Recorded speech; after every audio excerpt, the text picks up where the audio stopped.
That's fine. Yeah, I got it. I just didn't bring it. We're not gonna review it today anyway. I just got it here. Oh, you went upstairs and got it? No, it was sitting here in front of me.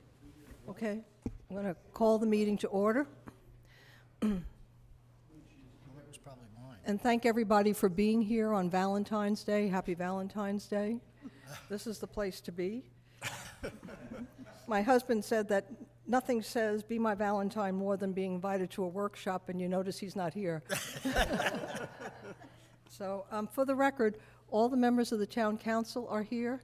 And in addition, Mr. Gravier is here, our town manager, our assistant town manager, Terry Tiemann, our town clerk, Molly Daisy, and our IT person, Will Yeah, Will, Will Wharton, I'm sorry. And Mr. Gravier, since we are live, people at home, could you tell them if anybody wants to comment, how they can go about it? there is no comment Oh, there is? option on the meeting. workshop. Oh, I'm sorry. Okay, sorry, folks. But you, Sorry about that. anyway, you can write in if you have comments. Before I introduce our special guest today, I just wanted to give a shout-out and a thank you to Mr. Gravier and our incredible town staff who made the 5th annual ice show the best ever. And it truly is a community event because it's from Millville, Ocean View, and Bethany Beach. And the fireworks, everybody said the fireworks were spectacular. And also Elvis was great, and just everything worked well. So I just wanted to thank Mr. Gravier, Julie, Public Works, Police Department, our Fire Department, and Ambulance Service. Everybody worked well together to make it just wonderful. So does anybody want to say anything? Were you there? Yeah, it was fantastic. I mean, from beginning to end, it was just, especially at that time of the year, not much is going on. Yeah, And put that all together with the fireworks again, it was very well attended. yeah, it Very was, well. yeah. Yeah, it was, if you were up on the boardwalk, it was like it was the 4th of July. The boardwalk was Yeah. packed. Yeah, And one of the business owners, the restaurant, said there was so much business they couldn't handle it. So Well, that's it good. was Well, good that's for good, too. everybody. That's Yeah, good, It was too. good for everybody, yeah. and I want to thank the company that did the sculptures for making the command decision not to start in the morning to watch them melt, and waited till late in the day to pull them out and begin. Wow, So. yeah. I also wanted to mention the Chamber. They did an excellent job and working with everybody, with the businesses and the towns and everything. And it's probably the best one, I think, so far. It was great. So anyway, today we have a presentation by our incredible Bethany Beach Volunteer Fire Company and EMS Service. As you know, the fire and EMS service are not really a part of the town administration. They are a separate independent group. However, they are vital partners with us in keeping Bethany Beach safe and healthy. And so we think we need to do this once in a while to get together, to share our mission and any of the issues that we might have and how we can help each other.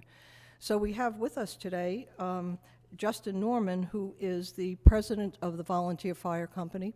And we have Chief Truett, Shane Truett, and we have Assistant Chief Phil Bracken, and who's also in charge of the EMS. And I had some introductions here about them, but they told me that they have their own introduction, so I guess they thought they were better than mine. But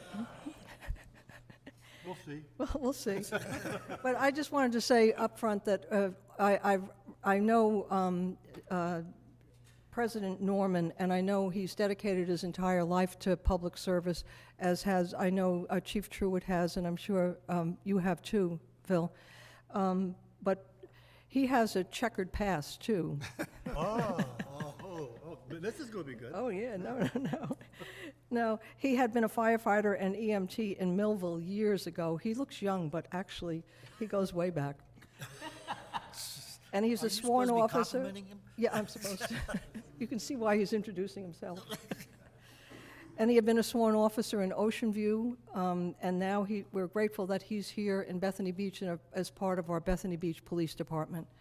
And he's a firearms instructor and a master instructor with the Council on Police Training. And in 2019, Corporal Norman received the Joshua M. Freeman Valor Award for dedication and determination in investigating and solving crimes within our community. And during that presentation, this is something he won't tell you about himself, so, see?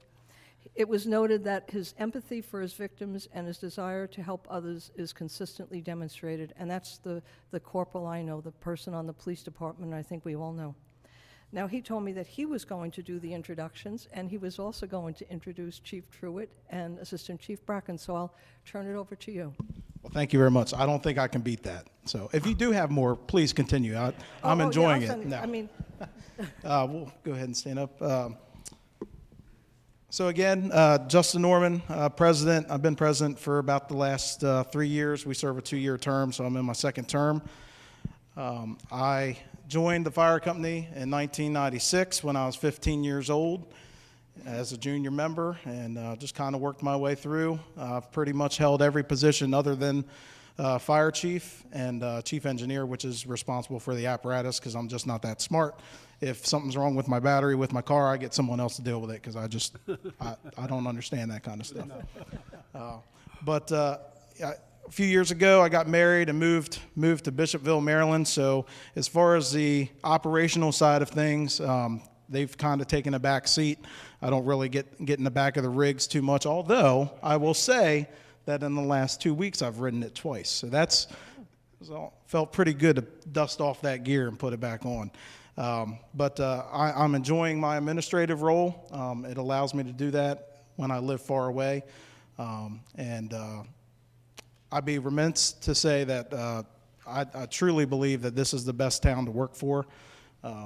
So again, thank you for the acknowledgement, and we do appreciate how well we work together. I'll pass it on to Fire Chief Shane Truett. Good morning. My name, like President Norman said, is Shane Truett. I'm 39 years old. I grew up around here. I grew up and born and raised in Roxana. Let's see, what you don't know about me. I have a wife and I have triplets that are 14 years old, and I have a 6-year-old as well. So not only am I busy with the firehouse, I'm busy at home. We've got dance competitions and sports and everything else.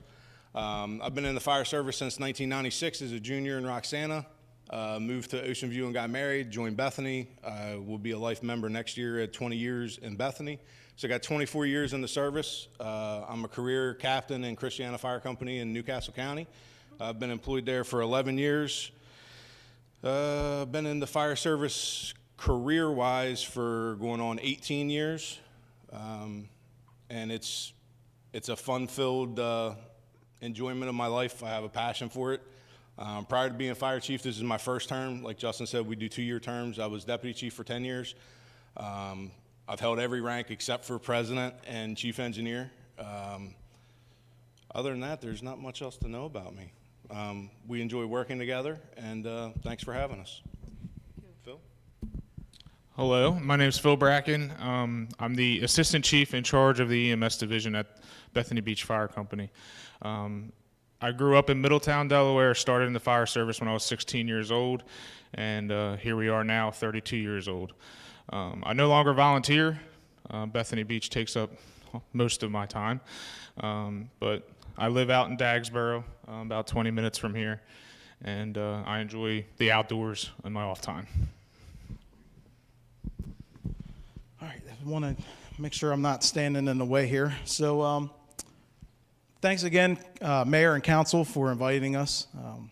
We enjoy the opportunity to give you some more information about our fire department, where we're at, where we're heading.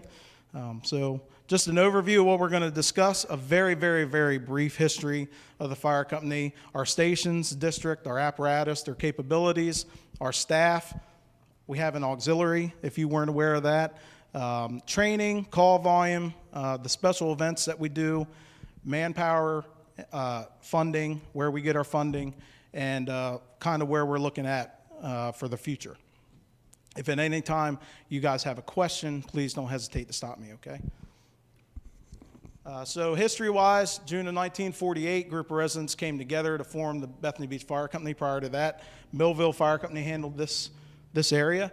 Land was purchased in 1949 and again in 1962, allowing the fire company to expand and house multiple firefighting rescue apparatus to better serve you guys. The western portion of the original building was torn down and replaced with what stands there today.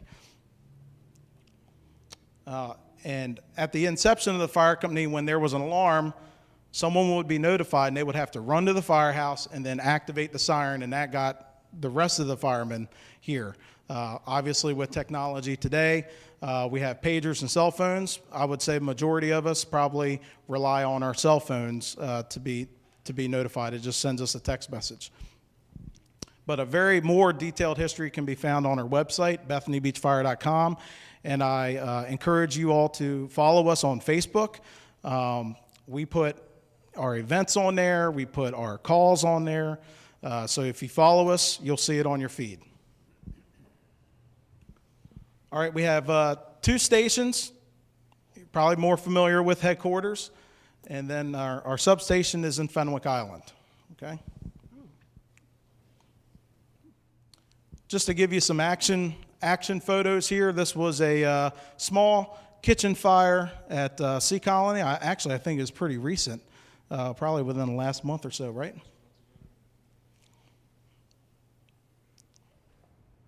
Car fire just south of the inlet there. This was a multi-residential structure fire in the Bethany Meadows community in Millville. That is a fire in North Bethany.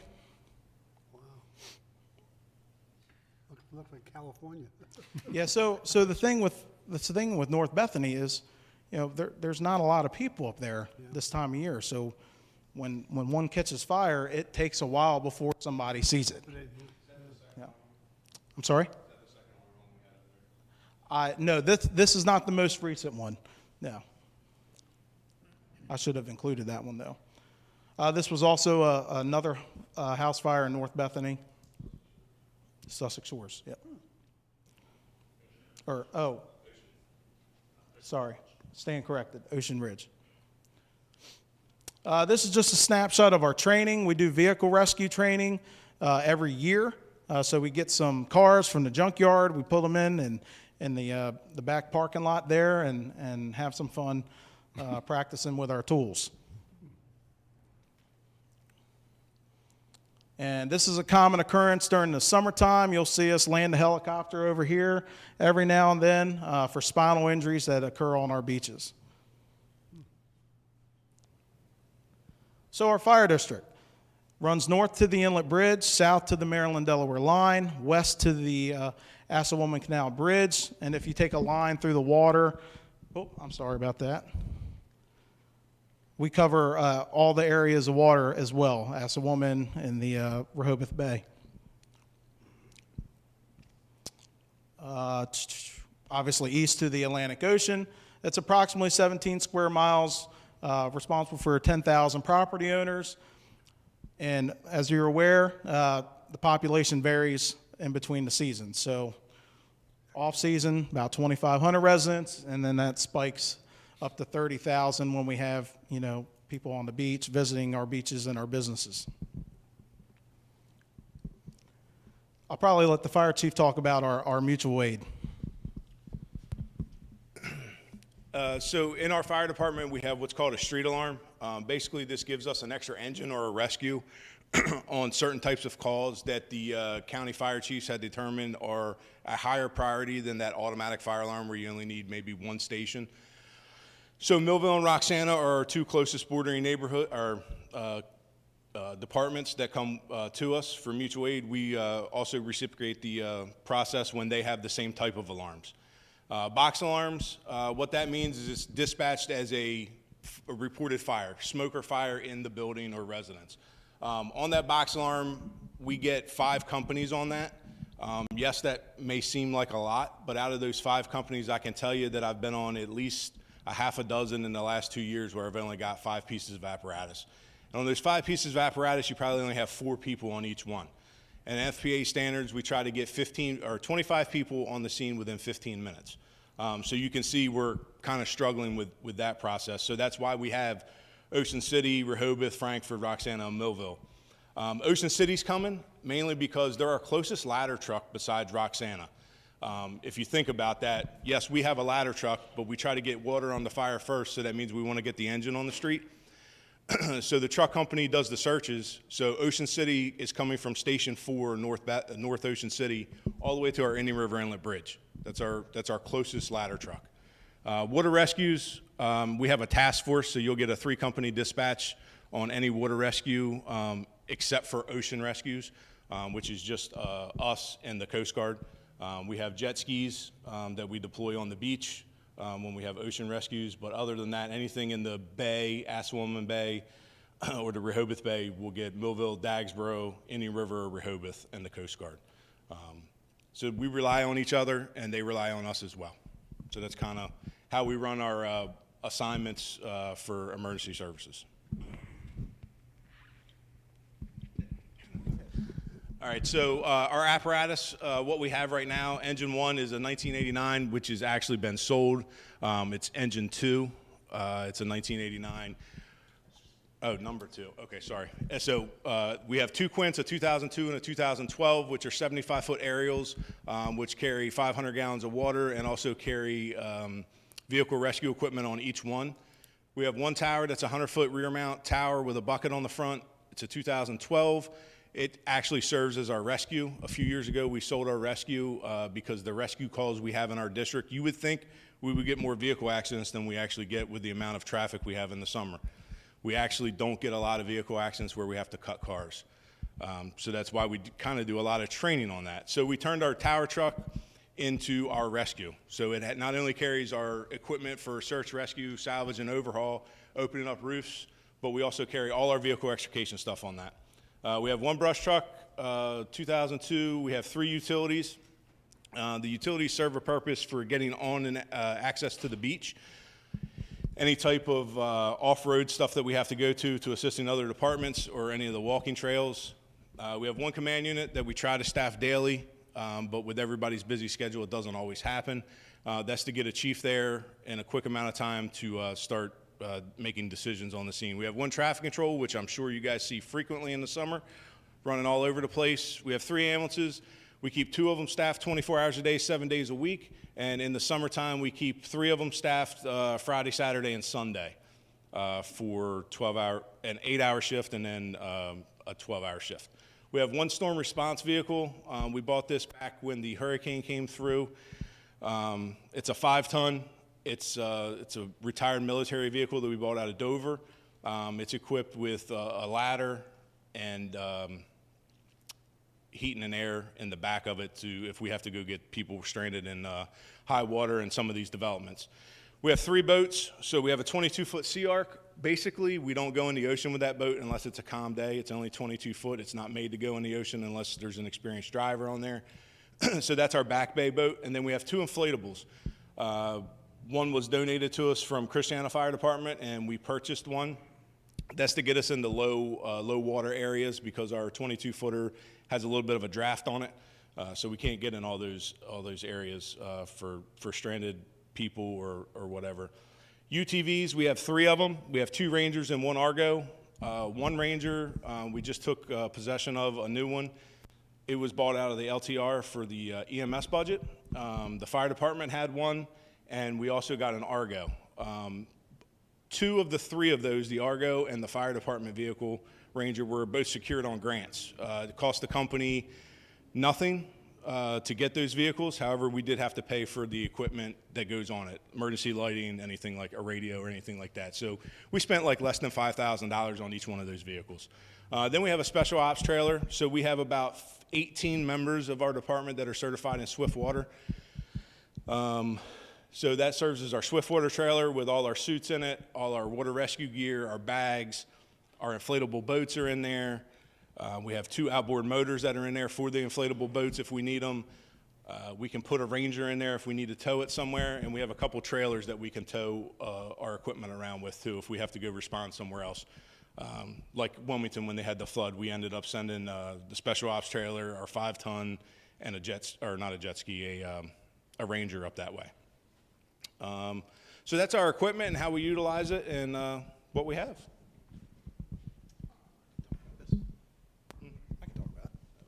All right, so our staffing, so we're one department, but to better explain things, I'll break it up to fire and EMS.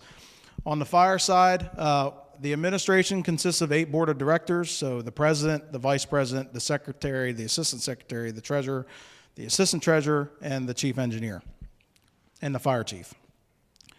Operations, we have 10 line officers, which consists of assistant chiefs, captains, and lieutenants.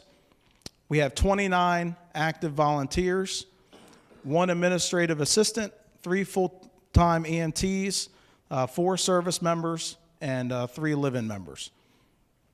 On the EMS side, we have 1 full-time assistant chief, Mr. Phil, 7 full-time firefighter EMTs, 25 part-time EMTs, which are very essential in the summer season, and 6 active volunteer EMS members. Do you want to touch on as far as how we... That I'd like to touch on is with the part-time employees. They're very vital to us. That's what allows us to keep 2 BLS units in service 24 hours a day. What also that allows us to do is allows us, if we have a fire call that comes in and we need 2 of those people because we don't have enough volunteers coming to the firehouse and or living there, that I can pretty much guarantee 1 piece of equipment in less than 6 minutes of response time.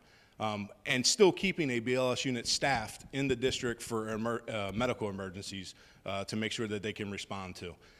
So our part-timers are very vital, our full-timers as well. They pretty much are what makes our department flow. Yes, Chief, ma'am. excuse me, what's a service member? So a service member in our department is just somebody that doesn't ride fire trucks. They want to come in and they want to just give back to the community. So they can come to our firehouse.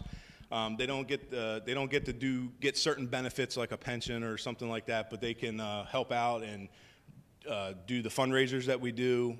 They can come out when there's a call and they can help clean apparatus or whatever they want to give back, but they basically just don't ride fire trucks or an ambulance.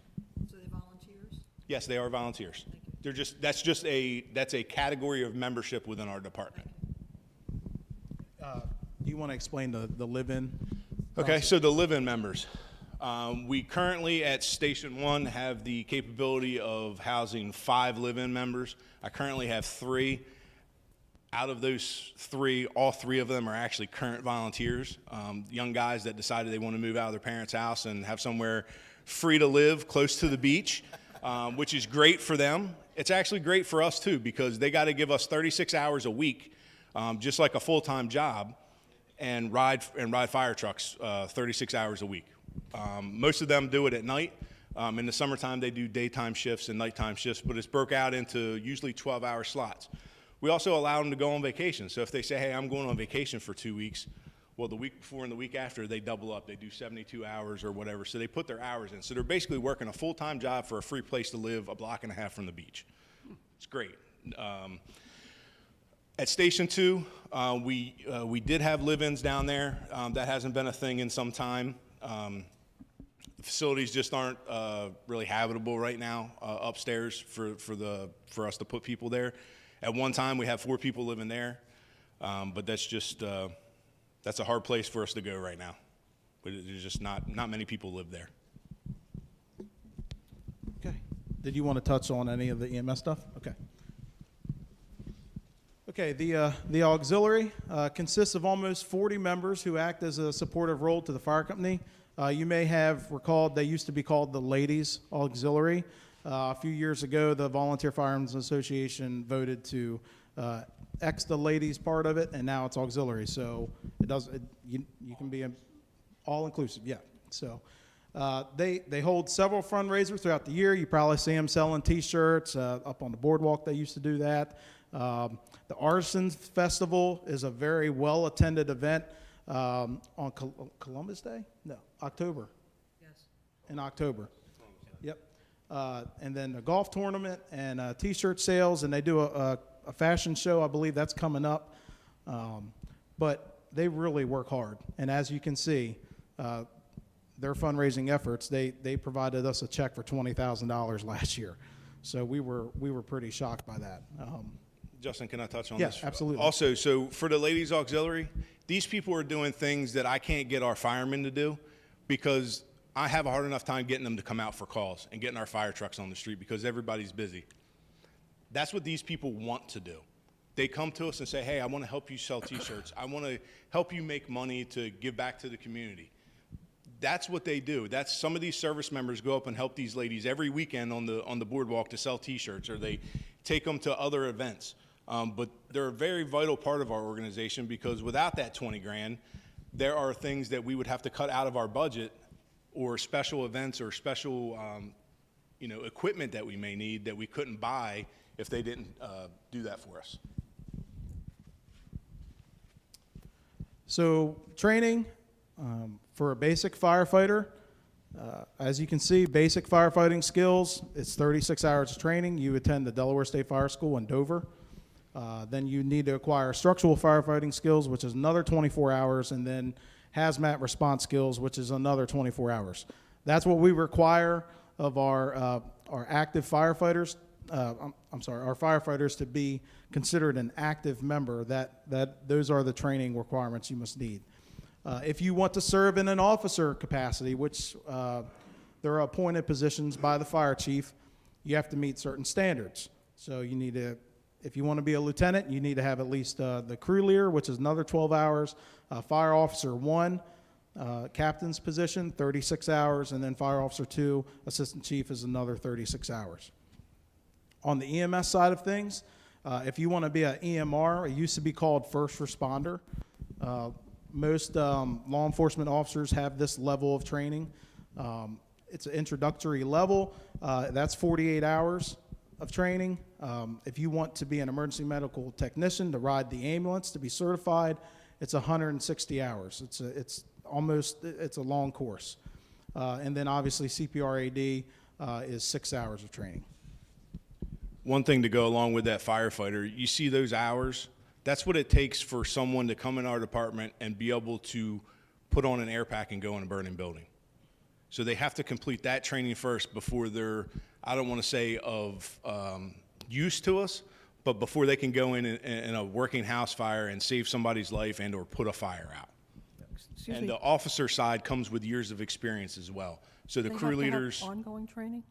Yes, so in addition to that, they have to get those certifications in order to do what Fire Chief said. Every year, they have to do a recert. We call it a PAC recert. So we now go to Georgetown Fire School, and it's a burn building, and then they have to show us that they still know how to do it. So they do that annually. The vehicle rescue training. So yes, annually.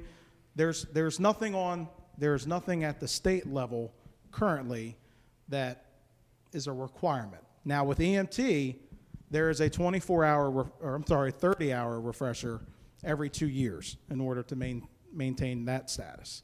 But as far as the firefighting, there's nothing mandated at this point for recertification. So with our department, we require people to recert on their PAC, driver operator, pump operations, and then water rescue and vehicle rescue. So 5 things. Driver operator and pump operator rotate every other year, but everything else is every year. So that is a total of 5, that's like 15 to 20 hours of recertification training that they have to do yearly in order to stay current with with what they do for us. All right, let's talk about our call volume. Again, I split it up just to better understand. So you can see in the progression there, 350 in 2017 up to 406 in 2021. Now, 2019, you see the 469. So we account the last 2 years partially to COVID as a drop as far as the amount of people that may have been here. We project that this summer is probably going to be around that number, if not higher, as far as the fire calls go. On the EMS side, again, you can see the progression, 1,032 calls in 2017. You see the spike in 2019, and then we dropped off a little bit. But I think, Phil, you wanted to add something about the numbers, right?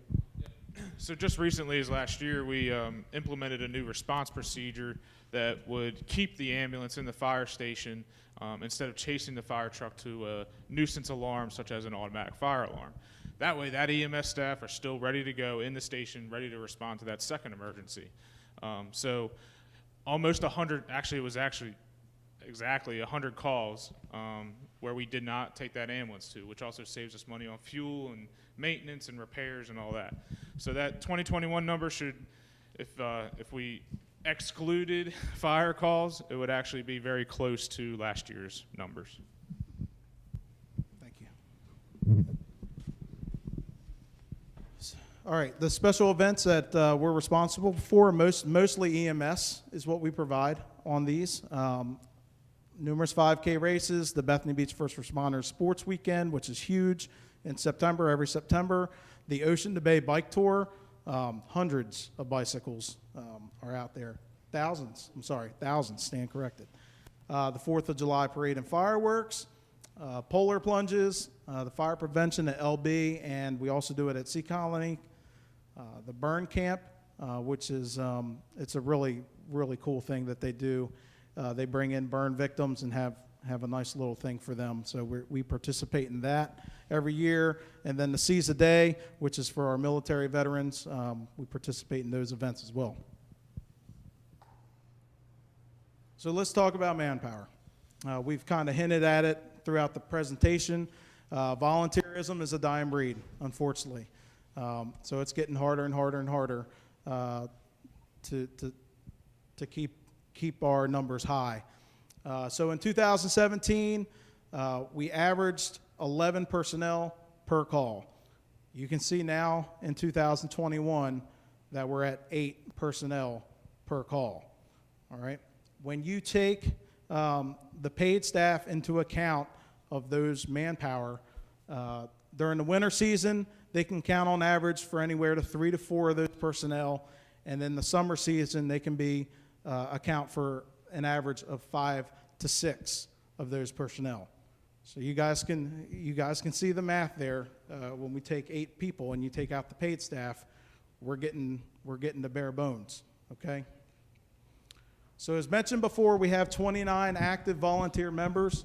Of those 29 members, only 18 of them are certified to operate as a structural firefighter, as the fire chief alluded to earlier about the certifications, the ones that can do the business. We only have 18 that meet those qualifications. Of those 8, so the 18 members account for 62% of our active members. The other percentage of those active members are fire police, engineers who operate the apparatus. You know, they are important, yes, but they aren't the fundamental firefighter as you think of it. Okay. In 2021, the average personnel response was 8 per call, with an average response of 3 active volunteers per call. Of those 3 members, on average, only one of them is certified to do the business. All right, and it keeps getting harder every year. All right, so, and we'll talk about what we're thinking of going forward, but those are the facts. That's where we're at. All right, so the cost of doing business: an average cost of an ambulance is $285,000. Average cost of the fire engine is $750,000. Average cost of an aerial apparatus is $1.2 million, and the average cost to outfit a firefighter is $4,500. The important thing to understand, that is just the truck. That doesn't account for all the tools that go on the truck, all the air packs that go on the truck, which is an additional, what would you say, Chief? A lot. I can't give you a number because it really varies based on the piece of apparatus. Yes, we do try to move stuff when we replace apparatus to the new piece of equipment, but there's some things that are outdated that you have to replace. You can take a $1.2 million ladder truck, and if you have to put everything on it, you could be close to $2 million. Because you got to pay, I mean, we don't have people that can fabricate stuff to mount all that stuff for us. So you got to pay somebody to mount it, you got to buy the brackets, you got to buy the equipment, air packs. The price goes up, inflation.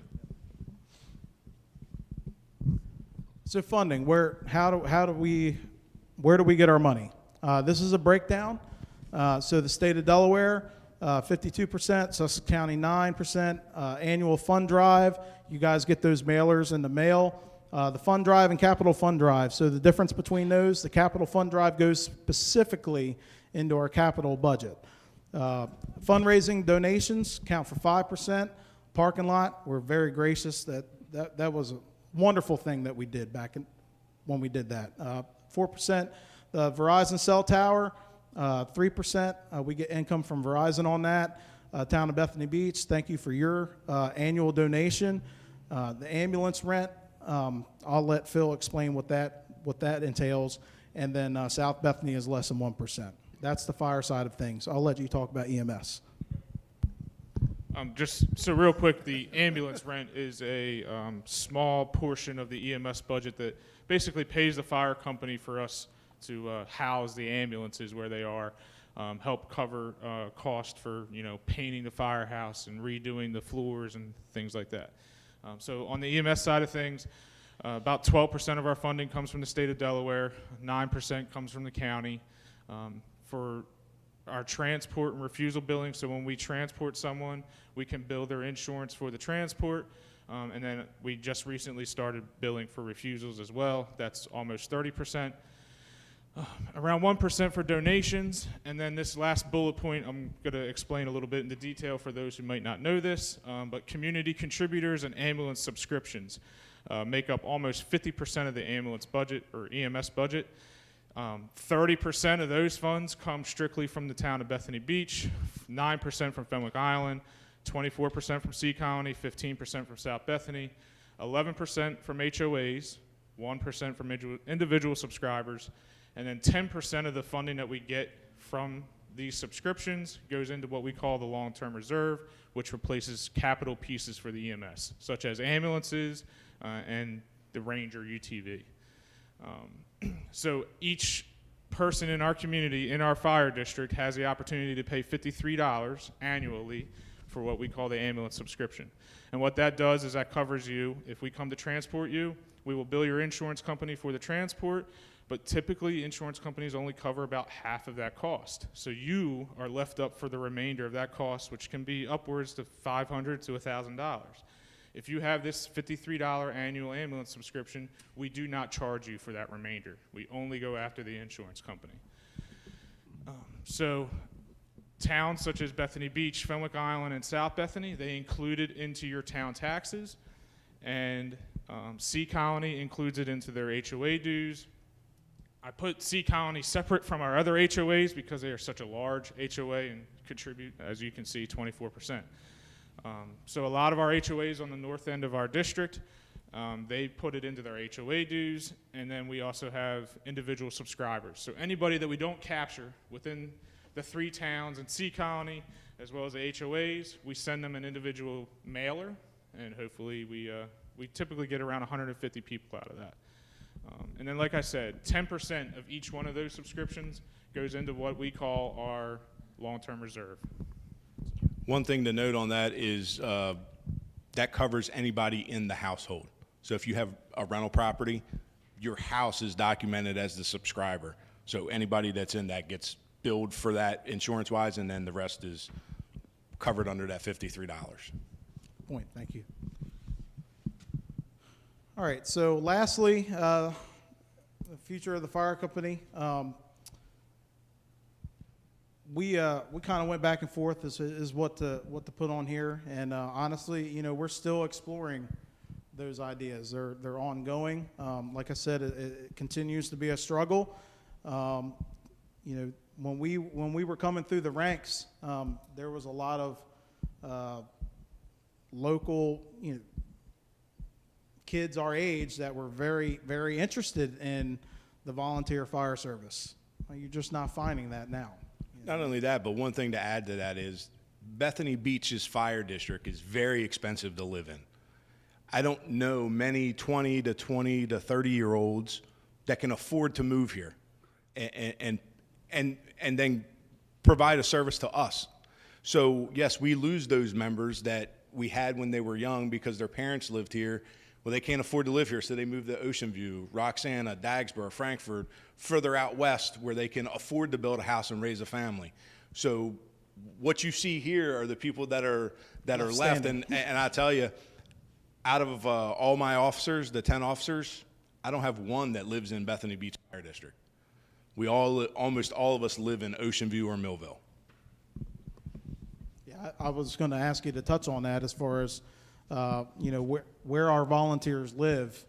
And I would say it's definitely 2% that live within If you take the 29 active members that we represented earlier in this, I would say less than 5 of them live within our fire district. Michael Wilgus down at Wilgus Associates, I believe, is our only in-town Bethany Beach. That's not even really that's not in even town, in town. right. Sorry, but he's the closest one out of people that still come out to drive and ride for us. He's the closest one that lives in our district. Everybody else is pushed out. So obviously we can look at increasing our fundraising efforts. Our auxiliary over the last couple years, 2 to 3 years, have really stepped it up. They've done a great job, so I give them a round of applause. The state, county, and emergency funding. So there's always discussions at the county level and the state level because we're not the only fire company facing this. It's up and down the state. Every fire company is struggling to have volunteers. So those discussions are ongoing. You know, whether they implement, you know, a county tax, who knows? I don't know. The state tax, fire tax, whatever. Nobody likes to hear that word. I don't know where those discussions are going. But the talk is real, and everybody is struggling. So, you know, as a collective whole, we'll have to come up with a solution. Community contributors. I mean, as Phil spoke to earlier, we're so thankful that when we started our EMS business that we were able to go into an agreement with you guys, because I don't know if what we could have done without that. Honestly, I don't know if we would have been able to provide the service that we provide right now. So do we look at that on the fire side too? I don't know, but that's something that we can look at going forward. Justin. Yes. So on a state level, they look at what's called our scratch rate for fire departments and on the EMS side. Our EMS side is less than 1%. Our fire side is definitely less than 1%. If you took that out of it, Just to clarify, scratch rate means not answering the call. So if the call comes out and we don't get the ambulance and everything out, stays don't get inside the fire truck. firehouse, we don't respond because nobody showed up or we can't do it. If we didn't have those people that we have to pay to be there to get out, you would see Millville, Ocean City, and Roxana in this district frequently. They would be the ones answering the calls for service for us. Yep. Yep. And that's why we have street alarms and box alarms, because we're all hurting and we all have to. We try to share the wealth, what little bit we have of our manpower, and spread it out to each other. So that kind of rolls into the manpower thing. You know, going forward, I think it's safe to say that that Bethany Beach is probably going to have a paid engine crew in addition to their ambulance crew within the next 10 years. I don't know. That number is probably shorter than that. So, you know, those are the facts that we have to face. But how can we, incentives for volunteers, recruitment and retention, areas that we can look at, expanding the live-in program, going to the high school, saying, hey, we got a sweet gig for you, come on down. Colleges, reaching out to them. And again, we may end up having to pay more people to answer that call, because we think we do provide a great service here, and we don't want to lose that. So with that, Mayor, do any of the council have any questions for us? Thank you very much. That was very informative and a broad scope, too. Does anybody have any questions, comments? Patrick? I just have a question on operations. So right now you have typically in the off season 2 paid crews for the ambulance service. Yes, sir. If there's a fire call right now, they move from an ambulance. Is that how it typically works, or are you able to staff that with volunteers? Millville, Bethany, and Roxana all kind of have the same issue where if we deplete our EMS staff, we have no EMS coverage in our districts. So if it's an in-district box alarm anybody that's fire qualified that we're paying to be there gets on the truck and goes to the fire. We handle one call at a time. So we get that truck on the street in less than 3 minutes. If it is a mutual aid call, then I'm only taking one ambulance out of service and relying on one volunteer or live-in to get that piece of apparatus on the street with a minimum staffing of 3. Which is why, if you look at the reports from years ago from the EMS side, we did not do 24-hour coverage with 2 units. We only did it with 1. So that was leaving our district open for medical emergencies that we weren't able maybe to provide. Now, you're playing Russian roulette because you never know when that second emergency is coming. So yes, we are taking one ambulance out of service for in-district box alarms to answer the call and leaving one unit staffed. Yes, sir. What's the age range, that you can be an active member? What's the maximum age? So I would say our policies have certain age limits, but honestly, it's probably 70. I mean, honestly. So we can have drivers that want to drive our apparatus, no age limit, as long as you pass a physical every 18 months and go through the process. I would say we've had the most juniors we've had, which are between 15 years old and 17 years old, than we've had in the last 10 years. We've got 8 of them right now. Out of those 8, once they go to college, we're probably going to retain about 3 of them. But you look at the guys and gals that are coming to the calls, between 30 and 45. Yeah, the reason I say that, I mean, this area is basically pretty old. Yeah. The average age around high 60s. So we do get some retired people that retire from fire departments that want to do some stuff. We get that. And then in the summertime, we do get some people from colleges and/or that come down for 2 or 3 months at their parents' house, and they'll volunteer with us. We have what's called an associate member. So as long as they have training and I verify it, then we let them ride with us to help us get the apparatus on the street. And obviously you have to have a CDL to drive a truck, right? No? No. So fire companies are exempt in that status. You have to complete an emergency vehicle operators course, the pump operators course, which is 24 hours. Yes. 24 hours, and then basically a cone course. Our insurance, volunteer firemen's insurance. It's 20 hours initially and 10 hours every year recert.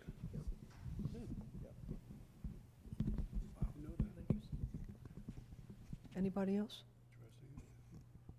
Anybody in the audience have any questions? Okay. Thank you very much. This has given us a lot to think about. Yeah, thanks for So we having us. really Em. appreciate it. Thank you very much. Appreciate it. Thank you. Thank you.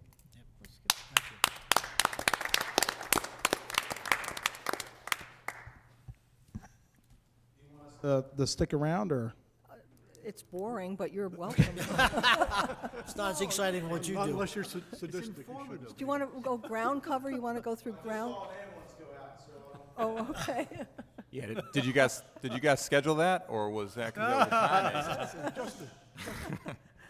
You won't insult us if you do decide to go. Go ahead, guys. You don't. You this can is gonna leave, go yeah, on. you don't have to stay.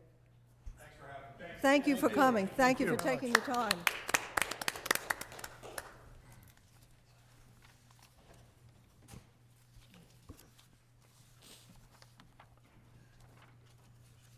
Okay, the next item on the agenda is discussion regarding the Planning Commission's recommendation regarding ground covering on residential lots. And I believe our building inspector, Susan Frederick, will be talking to us about that. Does this work? Yeah. The Planning Commission reviewed and came up with possible additions to the zoning code to affect ground covering and pervious and impervious. They decided on 2 new definitions, one for pervious materials that permit water to enter the ground by virtue of their porous nature or by their design using spaces in the installation of the material to allow water infiltration. Examples of permitted pervious materials include sand, gravel, shells, and, when installed per current industry standards or guidelines, permeable pavers, pervious concrete, and porous asphalt. The reason it's written that way is because permeable pavers aren't permeable. It's the way that they're installed. It's not just throwing some sand down and putting a couple pavers on it. There's a specific detail to it, and it has to be installed that way in order to be considered. The other definition that they wanted to add was natural area. And it would be that portion of the lot that is dedicated to either trees, grass, flowers, bushes, other plantings, and/or mulched areas. Mulched areas shall be limited to vegetative ground cover only and not clamshells, decorative stone, or other similar hard materials. With those two definitions, they wanted to add language to section 425.27, which is exterior design requirements for residential buildings. And that's where we find things like covering your pilings. So they wanted to add a third section, ground covering permitted on residential lots in all residential districts except for natural areas, all open air ground covering, including but not limited to new and substantially improved driveways, parking areas, walkways, at-grade decks, and patios, shall be of a pervious material as defined. Substantially improved shall mean an existing ground covering is to be more than 50% replaced, repaired, or resurfaced. Ground covering shall be limited to 45% of the lot area, of which a maximum of 5% of the total lot area can be non-pervious. That was added to include something in there for pools, basically. The patios and paving around pools still has to be impervious ground cover. This, when we look at this for how this kind of shakes out, right now, our maximum lot coverage for residential is 40%, and that's through R2. R1 gets a little different in that we have the bulk density ordinance, which relates lot coverage to additional requirements, but the max is still 40% for all residential lots. So on a 5,000 square foot lot, that's 2,000 square feet. On a corner lot, which is about 6,250 square feet, that's about 2,500 square feet. And it gets more in the R2 district, where you typically get 7,000 square foot lots, and it could be 2,800 square feet. If we limit this to 4,500, 45% for maximum ground covering, that would be 2,250 square feet on a 5,000 square foot lot. And the numbers go up. And just to kind of compare that, right now, if you take all of the setbacks, the 15 feet in the back, 7 feet on each side, and 20 feet in the front, for a typical 40 by 125 lot, you're going to end up with an area of 2,660 square feet. So even limiting the lot coverage to 45%, there's still approximately 400 to 410 square feet remaining that has to be then natural area. So that's kind of the numbers that it works out to. Any questions? Questions? Yeah, I'm probably stupid about this. The last sentence, ground covering shall be limited to 45%. What does that mean and why? That means that all of your patios, your driveways, your walkways, you can only cover 45% of your lot. So ground covering is not plants and stuff, it's... No, no, no, okay. no. That would be natural. This is, ground covering is anything that's not a natural covering. It's going to be your clamshells, your stone, your pervious paving, your pervious pavers, that type of thing. Okay, sorry, misunderstood that. Thank you. But of that 45%, or is the 5% of the total lot can be non-pervious? Correct. So that's 5% of a 5,000 square foot lot. And that's to allow for, some people want to have a concrete patio. But we tried to figure out where to put pools. And they're not considered a structure by definition in the section for pools. So we were trying to figure out how to allow for that in this whole definition. And that 5% would also mean driveways up to garages and so forth? It could be, Could be.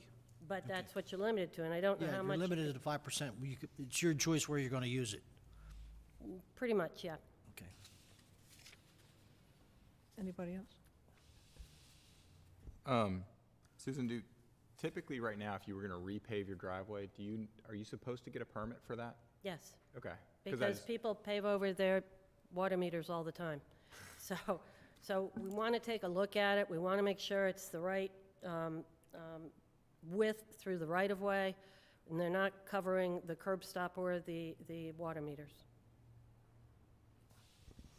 Susan, is the typical pool then about 250 square feet?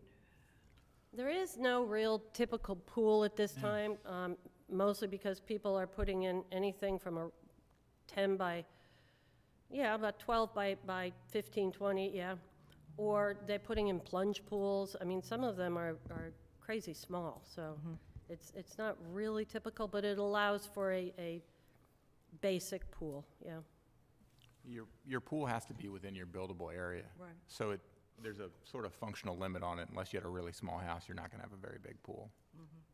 A lot of them are putting them on the second floor now, too, and stuff like that. And this does then leave a requirement for a natural area. It does leave some area in there, which 400 square feet is, maybe they're going to use their side yards. It doesn't have to be in the front or back, but it at least allows for something. I just wanted to add to this that the reason, sort of the onus for this is that right now there's sort of a hole in the zoning code which would allow you to completely pave your entire residential lot. And we are, I'm sure Susan has seen, I've seen, people want low maintenance. So a lot of times it's the first thing they ask you as an architect, can I have a low maintenance exterior? And some people mean by that, I want my whole yard to be concrete. We know there's a water infiltration problem, there's a flooding issue, so this is where the Planning Commission kind of started with that. And so I also just wanted to thank Susan and the Planning Commission for all of their work to get us to this point. People think Susan reviews our permit applications and inspects the buildings, but she does a whole lot more than that, so. We're also, and it was also brought up to look at trees and everything, and this allows for, if that goes forward, that this natural area then won't be just limited to side yards. They'll have to consider what they plant, how they plant it, and I think it'll add quite a bit to the way people design their homes and their use their lots. So this is here for you to review. This should we'll begin the legislative process on this in the March council meeting. Okay, great. And if you think about it, please get back to Susan or the Planning Commission. That'd If you be have good, any questions or comments. Is this something from the Planning Commission, does this require a public hearing, or can we just do it with the 2 readings? I don't It remember. goes in the zoning section. Yes, it yeah. requires, as a change, yes, it would. Okay. So 1 public hearing and then a reading, is that how it works? That's 1 reading because Okay. of the public hearing. All right, thank you. Thank you very much, Susan, that was very helpful.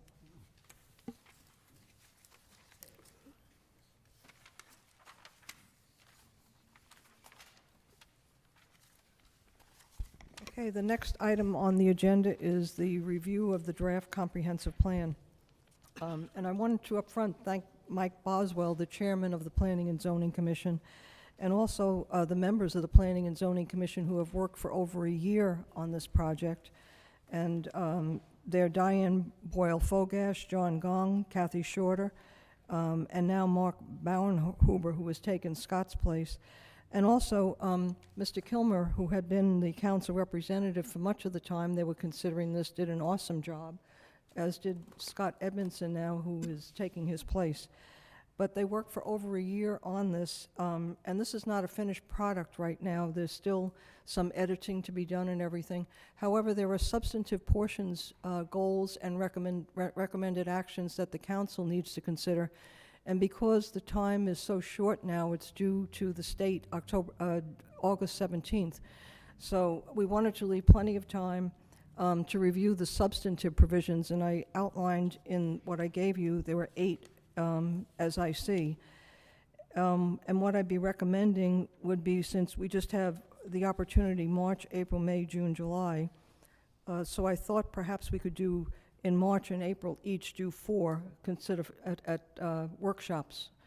and then in May, review a final draft, June, have a public hearing, and a final approval in July.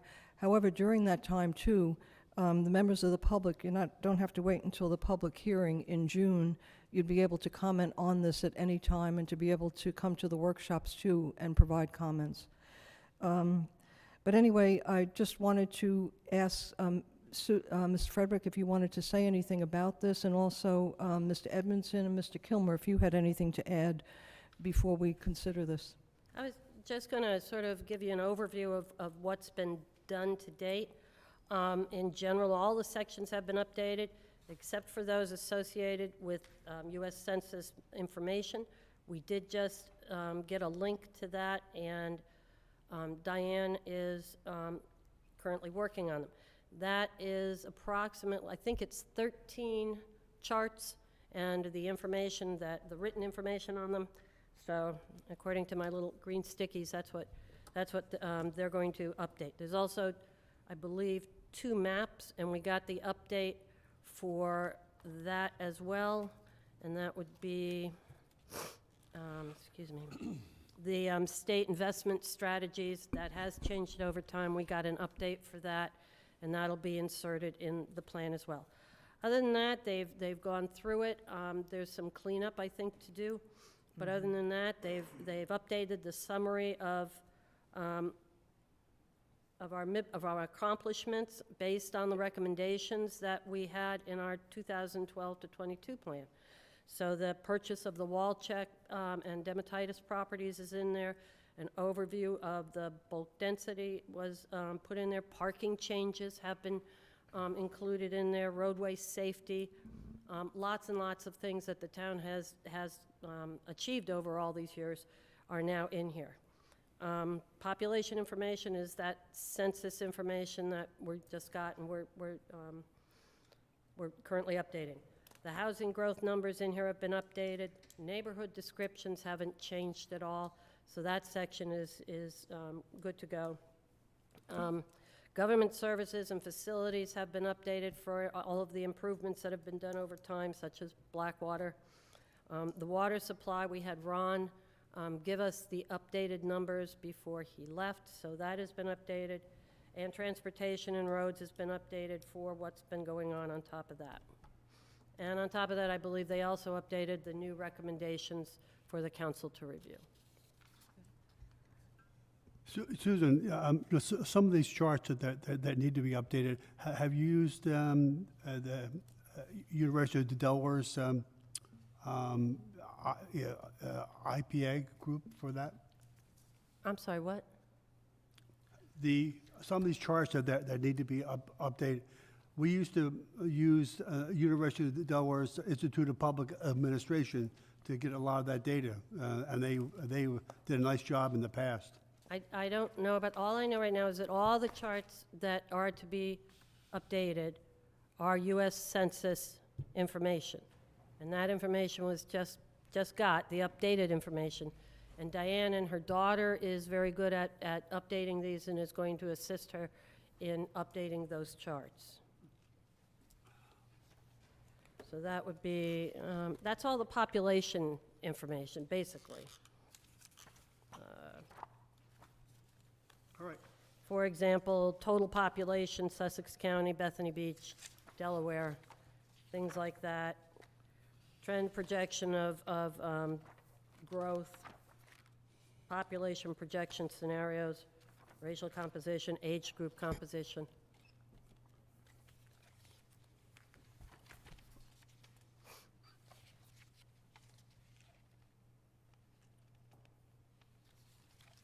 Well, I mean, like some of these things, like for instance, Figure 1, estate investment strategies. You got that?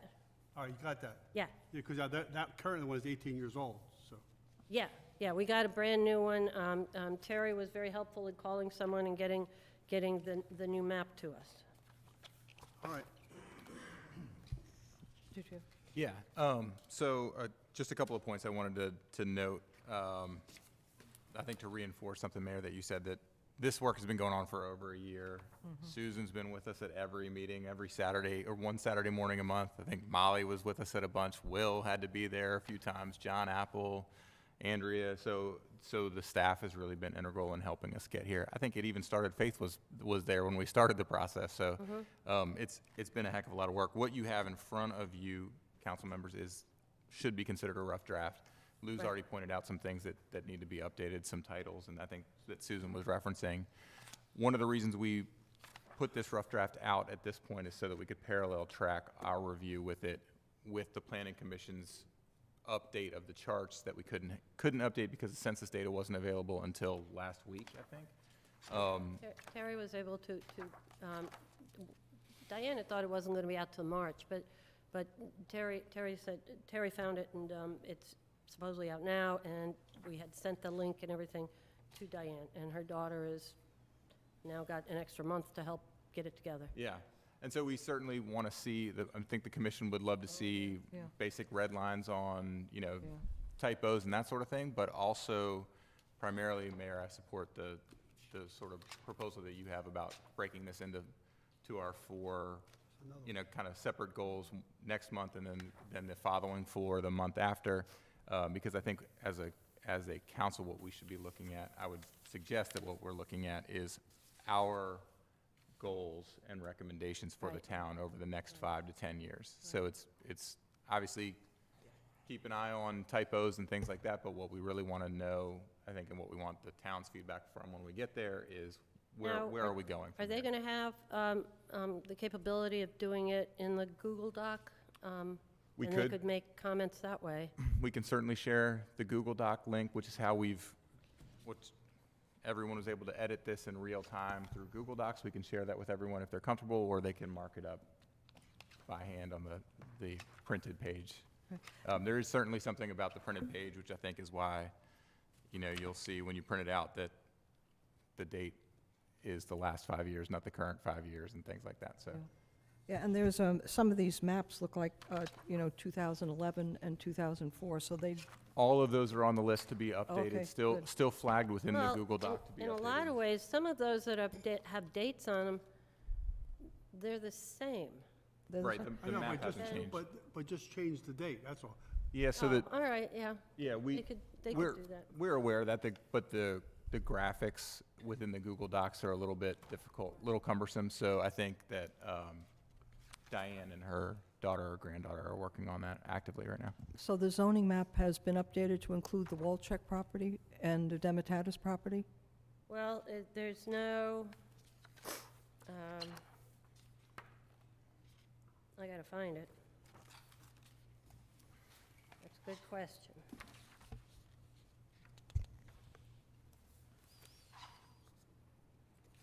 Has the town zoning map been updated? Page reflect 40, that yet? page 44 has the town zoning map, and it looks like that whole area is still residential. 44, And,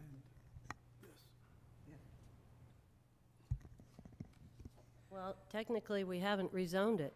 Yeah, that's what I don't know that it's actually been rezoned yet. It's not been rezoned anything. Then how do we go about doing that? Because it's listed as residential, but isn't it more? No, actually, it's residential. It's always been residential, although it's a large parcel and we may use it for something else. It's never been rezoned to be more. That would take, I don't know, it would take the same process as the rezoning to the CL, creating that lodging district. You'd have to have a hearing and do that. Right now, we're in the process of eliminating the parcel lines and getting it recorded, but it's not rezoned. The parcel lines have not been, that's not been resolved yet, so. But it is a question as to whether it should get rezoned to open space or, I think more Yeah. covers it. yeah, it It'd be does. the same process that Municipal, yeah. that we followed when we implemented more here a number of years ago. Yeah. So And we have, more is municipal property. right, and how do we go, It's We'll have to go through that. It's a reading, and it's a process of. and that would go through planning and zoning? I think it No? goes through the council. Goes to the council. Also, yes. okay. I think, yeah.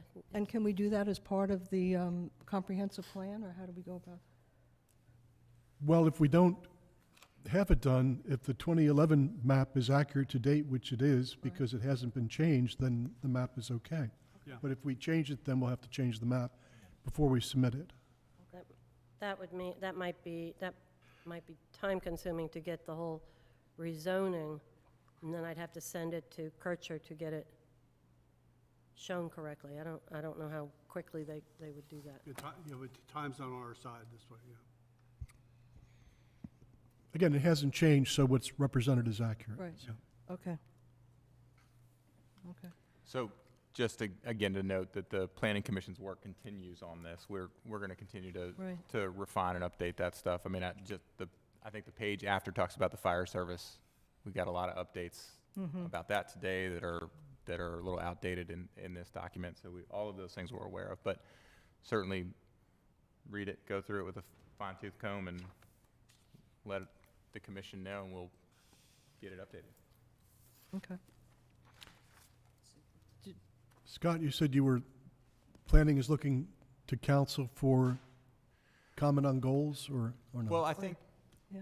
Mayor, as you suggested, the council would go through and review the goals and recommendations that the Planning Commission has put forward and make sure that they're in line with what the council thinks. Have a different thought? And the No. town manager's office thinks too. So, because of the timelines here, would you want to have a special workshop, if you will, specific to that? If everybody takes a deep dive into this and then comes back, say, at a workshop or a special meeting here sooner rather than later to have that discussion? It's up to the council. I was suggesting maybe we break it into 2 segments to give people an opportunity to really study or look at each section and have us discuss it, but I don't know if it's too much to bite off at one meeting. Yeah, probably. Yeah, this update is Yeah. probably conservatively 20 hours of, well, in between other business, but 20 hours of commission hearings to get through. So, I mean, we're not going to do quite that much No. work, but to me, it makes sense to break it out into a manageable chunks. Would you think maybe then 2 Sure, certainly, workshops? however you want to do Yeah, it, but I okay. mean, the Is that fact that we okay with should everyone? begin the process. So. And then at some point, at what point do we put it online so people can take a look at it too? Actually, Lou, I'll lean on you with that in terms of when Maybe you get think it needs to cleaned go up a little bit Yeah, first? I think after we clean it up, Yeah. then, yeah, to put a line. Hopefully before the next meeting, Okay. yeah, so people can have it before the workshop. Well, I know it's on the commission's agenda Yeah, again for this month. this Saturday, Yeah. this coming Saturday. So we'll look to get some of that stuff cleaned up. Okay, thank you. That'll be helpful for everyone. Well, thank you all for the great work you did. Does anybody have any questions? Anybody in the audience have any questions? Okay, all right, thank you very much. Thank you, Susan. Great job. And I listened in on a lot of those. You were a great resource too, Susan. Thank you. Thank you for both of those. All right, we're up to a review of the Loop Canal study. Mayor, I hope all of you had an opportunity. I'm not sure who was on the presentation by McCormick and Taylor last week when they reviewed the Loop Canal study. I hope many of you had an opportunity to watch that. If not, that presentation and a copy of the study will be on our website before the end of the week. Okay. The Loop Canal study is a study that had its origin probably over 20 years ago when a flooding committee that was operational at the time in Bethany Beach looked at possible solutions to flooding, and a little bit ahead of their time came to the conclusion that the real reason Bethany Beach floods so frequently is that, number one, so much of the community is at sea level, and number two, our open swales are below sea level, and our flooding is 90+% tidal flooding. So whenever the tide is up, town's at sea level, swales below, the town fills and can't drain until tidal waters leave. We've had 3 separate studies over the last 20 years, and the Loop study is our 4th separate commissioned study. And what is looked at, and the fine point, we needed to have it really analyze and come back and tell us, was if we constructed a bladder dam at the confluence of the Assawoman and the Loop, what the impact would be on the rest of the Assawoman and communities that abutted the Assawoman. To go back to the beginning, the idea was that most of the flooding in Bethany Beach, the tidal flooding, comes from the Assawoman pushing into the loop and then filling up our swales and making it impossible for the town in a rain event or a tidal event for that water to drain unless, again, the tide goes down. The idea would be a loop, at the loop, across the mouth of the loop, we would have a bladder dam construct that would be activated whenever we had a tidal issue, or potentially, depending on the rain event, activated for a rain event. It would raise to the height of 3 feet, and it would be fairly effective, as we have determined here, very effective in the vast majority of our ongoing nuisance flooding. A separate part of that whole idea and the concept of trying to keep tidal waters from coming into the community was the idea that we would also try to gate something north of the town. At first we thought Fred Hudson Road was the obvious choice, but one of the things our most recent study has showed us that if we gate at a choke point that is right at a bike trail north of the Watermark community and west of Cotton Patch West, we could effectively push back on most of the water that comes into the area over Fred Hudson Road and in that whole fresh pond area. That's a very simple thing to do because there's only two 36-inch swales there, open swales, piped swales rather, that we could choke off with flap gates. It would be a fairly easy thing to accomplish there. So the study, again, can we keep water from coming in? How effective it is? How effective is it? It's extremely effective. It eliminates, again, 90+% of our nuisance flooding. The loop dam would inflate to a height of 3 feet, and the studies was charged to determine what impact that might have on the Assawoman. The good news is that the impact on the Assawoman is virtually non-existent. The city of Ocean View has 2 gullies, 2 open swales that are drainage swales that are almost immediately opposite the town of Bethany Beach, and those swales are very deep. They have very high banks, and the study shows that the only impact this dam has when operational is they backfill a very, very small amount. The reason for that is that the dam is only 3 feet tall, and once the height of the Assawoman gets higher than 3 feet, it overtops, and it acts like its own relief valve, so the height of the Assawoman doesn't increase as the water comes over the loop dam into Bethany Beach. The study is done now. We are looking at our next step in this, and the next step would be creating what we would call a 30% plan that does some of the survey work, does some of the soil analysis, does some of the other analysis that needs to be done that DENRIC and the Corps would require as we develop a more complete plan. The estimate for the cost of that plan is $240,000, and we are actively pursuing a grant through FEMA for those dollars. The application process is due here in the next few months, and the state and the federal government will make a decision on that allocation of those funds come August. But the report is very positive about the impact, and the report is very positive about the prevention of flooding here in Bethany Beach. Thank you, Mr. Gravier. Does anybody have anything to say? Yeah, a quick question. Why is it called 30% plan? What does that mean? Well, as the engineers talked to us about it, the 30% plan, from their perspective, is just the very basic issues, some basic design. Then they go to a 90, it's a big jump, and then a 100%. I see. Thank you. And this would affect the flooding, it would really solve the flooding problem on Pennsylvania Avenue 90% of the time, the nuisance flooding, and also the problems on Gibson and everything north of 26. It would take care of the vast majority of all that flooding. right. Okay. What it doesn't take care of is the inundating rain where we pick up a massive cell running through, drops 3 inches of water in an hour. That just completely inundates the system and the streets. That takes a while to drain off. That flooding continues to exist. Those are separate items. Right.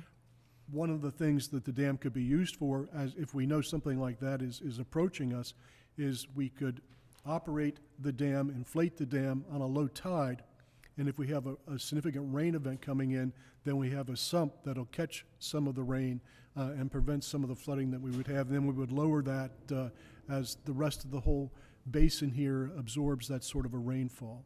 So, And then the flooding, when the dam overflows, it will take a longer time for the loop to fill up. It won't fill up very quickly. right. Yeah, okay. And just to say publicly, this idea would have been dropped a long time ago, the idea of studying the whole bladder dam and everything if it wasn't for the persistence of Mr. Gravier. So I just wanted to acknowledge that, and thank you. Thank you, Mayor. You're welcome. You'll probably, break the bottle of champagne over that dam, 15 or 20 years from now. So Yeah. it's, Well, that's all right. You can walk out and do it. yes, okay. Yes, you can walk out to do that, yes. All right, anybody else? Anybody in the audience have anything they wanted to add? Okay, very good, thank you. All right, the next item on the agenda is the discussion regarding the increase in the second residential permit parking fee. Mr. Gravier. Mayor, Council, we had a brief discussion regarding this at our last workshop. It was a Zoom workshop, and I don't know if we really completed the discussion. I wanted to bring it back here today before you all vote on it this weekend. The town has been fairly successful over a good number of years with managing its resources and developing balanced budgets, because we work as hard as we can to make sure that summer expenses are offset by summer revenue. That's really served us well in lean times. It helped us all through the 2008 crash, if you will, and has made sure that we don't put an unfair burden on citizens as it relates to covering or paying for our summer expenses. Here in the last 2 years, we tried it last year temporarily, and we voted again to do it here on a more permanent basis. We have made a change in our parking system where we now allow residents to use their residential parking permits to park in oceanfront lots. That, I think, has been very well received, and it's something that we have never done before. You have the opportunity to use your residential permit, go to the oceanfront, beachfront lots, not have to pay, and you can park. The impact on that, though, on the fiscal side, has been a loss of revenue of between $70,000 and $80,000. Parking, because they are very concerned about their bottom line and work hard to maintain that bottom line, has made a recommendation as a way to possibly offset that the town consider raising the basic fee for our parking permit. Your first parking permit is free, and if you want your second permit, you pay $35. To raise that to, their recommendation was to $50, but when I brought it back to the council, I asked if you would want to consider raising it to $45 or $50. You have a workup, a fairly detailed workup from Janet about some of the issues related to that, but I would tell you that in the time period since the last time we raised the residential parking permit, pay to park for out-of-town residents has increased by 67%, and I think that's pretty substantial. If you were to raise the permit to a $45 number, that would be a 29% increase as opposed to that 67% increase, and if you raise it to 15, it would be a 43% increase. An interesting point here is that if you take your residential permit and you park in a beachfront lot for the entire time it's permitted, for the entire summer season, you can do that for free. If you pay to park to do it, it'll cost you $3,300. So it's it's quite a benefit, and the only thing we're looking to do here is to recoup a little bit of the money, some of the resources we lost when we made the change. So I think it's a pretty positive impact for an additional $10 or $15 a year, again, for citizens with their second permit only. I mean, no impact on their first permit. If they want the second permit, to look at an increase of either $10 or $15, which you all will decide, whether you want it at all and what the number is. So didn't know if you had any questions on that. No, I would just emphasize that it's been 10 years since the last time we increased this fee, so it will be due under any circumstances, I believe. And I also, too, when we approved this back in the beginning of the 2021 season, we said it would be an experiment, the continuing to park for free in the beachfront lots, and if we lost a sufficient amount of income, then we'd reconsider not allowing people with residential permits to park there. So to me, it's a choice. It's a choice between either recouping the money or not allowing people to park there. And they still have their first pass they can use to park in this area. And from all the citizens that I've talked to, it's been well received, being able to use that particular feature of parking along the ocean. So, And then the question was raised about why we have not, why the sudden change. I mean, why did we wait 10 years? One of the reasons we waited 10 years is a number of years ago, we made a change. You used to be able to buy 2 permits, and we Right. cut that back to 1. So at the same time we did that, we did not want to increase the single permit. So it went longer maybe than it should have. Anybody? Anybody have anything to, yes, please. We have to use the thing. I'm sorry. It's so that everybody at home can hear you too, Bill. Yeah, just for a point of information, the second parking pass is like a piece of gold. People will pay $100 for that. Exactly, It's- exactly. Because it is. It's literally, if you have friends coming and be able to give that to them, Right. and not have to pay any parking, it's gold. I don't see any reason Right. why you shouldn't put it up higher, actually. That's a good point. and as a lot of parents know, if your children come down and they use your parking sticker, it normally goes home with them. So it's nice to have a second one. I'm going to make that recommendation and make it as the Bill Bergfeld amendment. I'll tell you where they live too. Thank you. Okay, if there's nothing more on that, we'll have the review of the 2023 budget. And our Fiscal Director, Janet Connery. Good morning. Good morning. Morning, Janet. Well, time to budget for another year. The last one's gone by so fast. So our budget committee, it will be meeting this coming Thursday to discuss the budget and make their official recommendation to council. But our draft now is in the works, and, the right page. The draft budget for fiscal 2023, which starts on April 1st of 2022, runs through the end of March of 23, includes $11,455,000 in revenue, $9,864,000 in operating costs, $882,000 in capital projects and debt service, and this leaves $709,000 that will increase the town's reserves for future needs. Some years we spend more than we bring in that year. Sometimes we spend less. It evens out in the long term. The total revenue budget of the $11,455,000 is an increase of $894,000, which is 8.5%. Most of the changes are from revising our estimates for future revenues without any adjustments to the rates that we charge.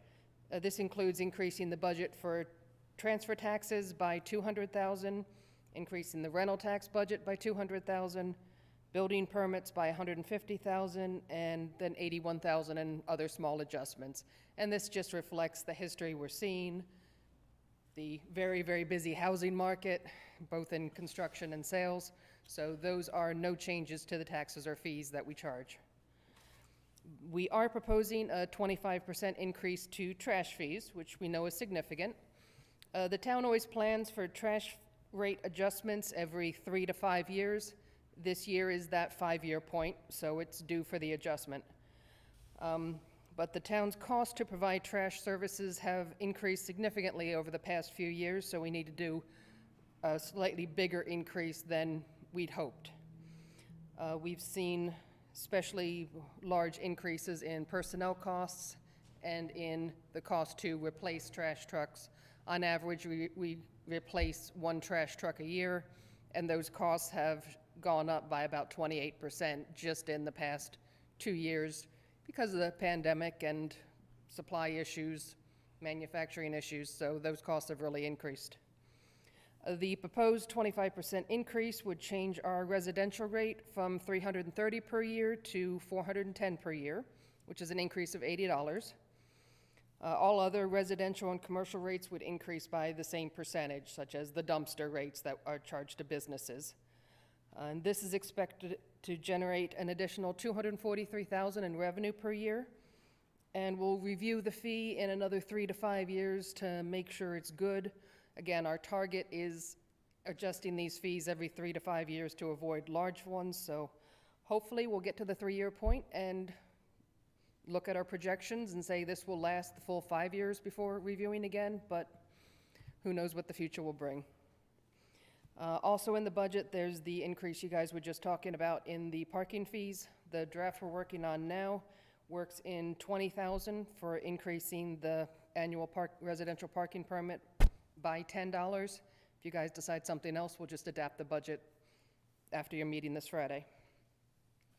The total expense budget, which is $9,864,000, that is an increase of $526,000, which is 5.6%. Excuse me, that includes $357,000 for a 6.3% increase in personnel costs. Most of this is from 3 new positions in the town. We added a position in Public Works. There's a new police officer position worked in the budget, and then the assistant town manager position, which was created in the past year and hired, but it was unbudgeted in 2022, so we're including it officially in the 2023 budget. Other increases include, other reasons for the increase I mentioned was some one-time funds to replace beach signs, replace town dumpsters, repaint some public works trucks, and replace some snow removal equipment. We also have 2 new large grants this year, $672,153 from the Pandemic American Rescue Plan, known as ARPA, and then we have $297,512 from the Sussex County Realty Transfer Tax Sharing Grant that they're doing this year. These funds, along with the Municipal Street Aid Grant and some town funds that were budgeted for paving in 2022 that we haven't used yet and are rolling over into the new year, all of that combined provides $1.65 million in funds to use for capital projects such as Collins Street, routine paving, drainage, and other projects that are being considered. The proposed budget leaves the town with $14 million in reserves. Of this, $9.4 million is in our capital replacement reserves to make sure we have enough for our future needs. $1.5 million is in operating reserves to make sure we have enough cash in the bank to pay the bills. $2.8 million is in the Storm Emergency Relief Fund, should a disaster happen that affects our boardwalk and beach. And then $350,000 is for replacement of the filter media in the water plant. Any questions? Any questions? Okay, and then budget and finance, that was thank you very much Thank you. for that presentation, it's very thorough. And the meeting is on Thursday? Thursday.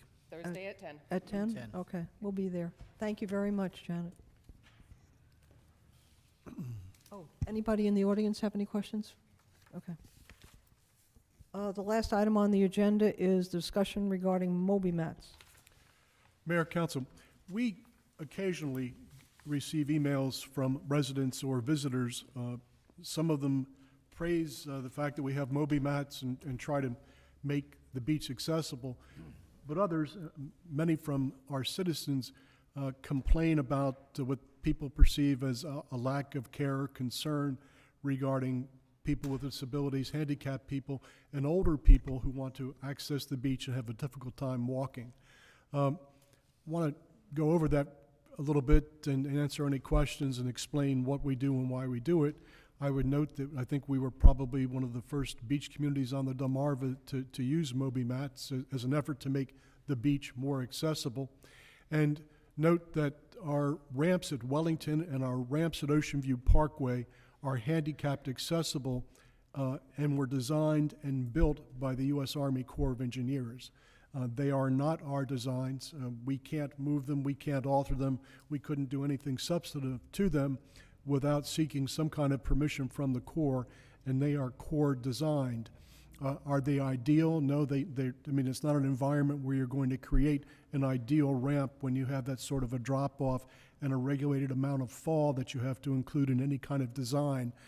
Received an email last week from a gentleman that was complaining about how poorly designed our ramp at Ocean View Parkway was for handicapped people or people with disabilities or difficulty walking because it was so long. Same sort of thing at Wellington Parkway. One of the things we're going to do at Wellington Parkway is cover a large portion of that ramp with Moby mat to make it a little bit more accessible in areas where it has an overflow. But one of the things we continually hear about is that there's a significant drop-off at the ends of those ramps, and that's something that Brett will speak to in a minute. Another thing that we have people wanting us to do is to extend mats at the end of our ramps throughout the town so people can get closer to the beach without having to walk on the sand, which some people find difficult. And Brett will address that also. It creates its own separate set of problems. There is one spot where we will look at doing that, and that is at Ocean View Parkway, because the ramp comes off at a diagonal to the beach. So instead of heading towards the beach, we'll be able to head south with that mat. But Brett, would you hit the podium, please? Thank you. Yes, as most of you know, we have Moby mats. We were definitely, Cape Antelope, I think, was the first community that had any, the state park that is. And of course, we got in the Moby mat business. We have significant amount of Moby mats, a lot of money spent on them. We put them on all the streets. The misconception that residents have is all of our ramps are considered ADA compliant. They are not. It's Ocean View Parkway and it's Wellington Parkway. That is it. As Cliff had mentioned, they are designed and built by the Army Corps of Engineers. They have their own set of problems. Wellington gets flooded continuously. The bottom of that ramp gets taken away by the ocean every couple of years at best. Those are the first streets we flood at. The other ramps that people tend to think, the vehicular access ramps at Ocean View and at Cedarwood Street, are ADA compliant. They are not. They are not designed to be ADA compliant. 112 pitch. Every 12 inches of run, you can go 1 inch in height. So you have to have rests at all these different areas. That's why you have the big long ramp at Ocean View Parkway. Now, when you get to Ocean View at the bottom, there's sand fills in there. You can't take that out because then you get to the bottom, you'd have to step up to get onto the beach. So we don't mess with that. The width of the ramps is another issue. Ocean View is wood all the way down almost to the bottom. Wellington is wood for a way, then it goes left, right, left, right, left, right. The mats aren't designed for that. There's 16 feet, 33 feet, 50 feet, 100 feet. We're gonna have to cut those to make them work. Again, you're gonna sacrifice mats. We will probably leave them in place, which is not a problem. As far as running the mats perpendicular to the dune toward the ocean, totally against that. The maintenance for those would be incredible, for one. The beach cleaning equipment could not, you'd have to turn and it would be a nightmare. They get sand under them, there's humps and bumps, and you'd have to maintain them daily. Storm comes, you have to roll them up. They are extremely heavy. So it would be a nightmare for the Public Works Department.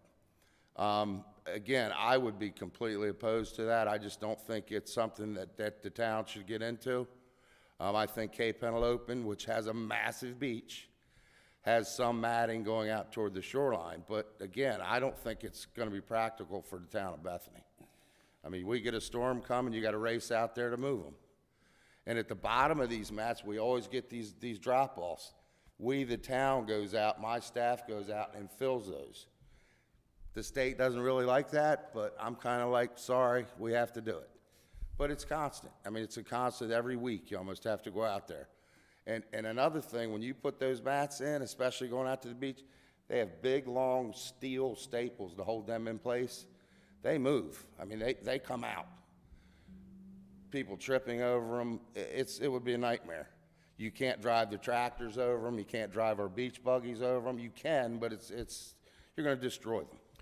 And one of the prime reasons, is that it takes us a full evening when people leave the beach for us to be able to clean the beach. And the beach does need to be cleaned every evening, especially in deep into the summer. The other issue is that they are manpower intensive for us. It's not a one-man job, it's a 2 or 3 man job, and then you need some sort of a vehicle to take them back off the beach if we have any type of weather event. It's just simply not practical, especially when you look at the transition that you would have to try to maintain constantly from the mat coming off the dune and hitting the beach. It would be a very difficult transition to maintain. They would be covered constantly with sand, people moving on and off of them, driving over them, sand deposits on them. You know, it would be so labor intensive. You'd have to sweep them every day. The tractor would have to stop and go around and to do the beach cleaning. You're taking up beach space that people love for their towels and chairs. There's any number of reasons that I would be totally against it. So that's why we don't bring them to the beach, and that's why there's no real enhancement that we can make to any of our other ramps that would make them anywhere near ADA compliant when you look at the amount of fall, which is so small that you need to create a compliant ramp. Again, the perception is they should all be, by some people, that they should all be ADA compliant, and that's just not real for us. Yeah, I mean, a lot of people think that those ramps that are built by the Army Corps coming off of the dune, in their head, they think they're ADA compliant. People try to go up and down them. Some of them are hard, some of them are not. But they're way too steep to be ADA compliant, even closely compliant to ADA standards. We provide a number of beach wheelchairs that are accessible on a first-come, first-served basis to anybody that wants one. They're well utilized throughout the summer, and all anyone needs to do is call Town Hall to arrange to have one provided to them. So. Does anybody have any questions about those? About the mats? So that handicap ramp at Ocean View is designed by the Army Corps, and Yes. it is a terrible one. Oh, it's long, and again, because of the length of the street to the actual beach is so long, that's why it is up, back, wood. And it fills with that sand, It which fills it with makes it sand, but impossible again, to you get have to through. understand, if we take that sand out, you're gonna have a 4-foot rise to get onto the beach, which nobody can navigate. No. And again, those, in our history, I think that ramp itself at Ocean View's been rebuilt 3 or 4 times A couple times. on the end. town's it dollar, a has. couple, just It to make has, it yeah. accessible. It And we've has. asked the Corps to look at the design a couple of times, and the Corps continues to do. God bless them, and I'm glad they keep coming, but they continue to put the ramp in as it was first designed, so. In Wellington, I mean, Wellington goes away, I mean, I can picture many, many times where that ramp at the top of the dune's gone continuously. And I mean, again, we don't repair that. That's the Army Corps, or I call the state. It's not our property. They get a hold of the Army Corps, and it's a whole big thing, but. Isn't there, Go ahead. I was going to say, isn't there any requirement for the Army Corps to be ADA compliant in their work? Those ramps are ADA Those compliant. ramps are Okay. ADA compliant. Again, But that's why going you over the have that. hills are, The ramp is, but then it hits the sand, so Sand, it's sort of a, There's no requirement for them once they get on the sand. It's to get handicapped or disabled people to the beach. right. The actual sand. After that, there's no requirement. And again, I would strongly be against mats going perpendicular to the dune heading toward the ocean. It's just going to be a nightmare. I totally support that. You know, what you're saying. I mean, I've been dealing with them for years. Like I said, the town spent a considerable amount of money on those mats, and everyone loves them. You know, there's some that don't. They tend to get slippery, they're constant maintenance, but they're here to stay. Once we got them, Fenwick gets them, South Bethany got them, Middlesex is getting them. You know, all, the personal, private residents have bought them, so Yeah. they're here to stay. But any of you that go to the beach, you go down, you'll see there's a hump or there's a drop-off. That's constantly has to be repaired. Yeah. And you start putting them out on the sand, it will be a nightmare. You probably have more people complaining that they cut their foot open or busted their toe or whatever on those staples because they move constantly. Just like a nail. Thank you, Brett. You're really good at this. We should have you Thank do this you. more often. She really loves it. Does anybody have any questions, comments or questions for Brett? Brett, that was very helpful and very informative. Thank you very much. I actually learned a couple things here, too. I mean, you know, about the ownership of those. I didn't realize that. What's that? You know, who actually owns those? It's the Army Corps. The Army Corps. No. No. Yeah. Yeah. I wasn't aware of that. They have everything from the boardwalk to the beach. Yeah. They control everything from the The board. control, yeah, yeah. Is there anything else, anybody? Okay. Okay, I guess that's it for today. Finally, I'm sorry we kept you so long. And I have a motion to adjourn. So moved. Second. All in favor? Aye. Aye, okay. Thank you, everyone. Thank you, everyone at home and here.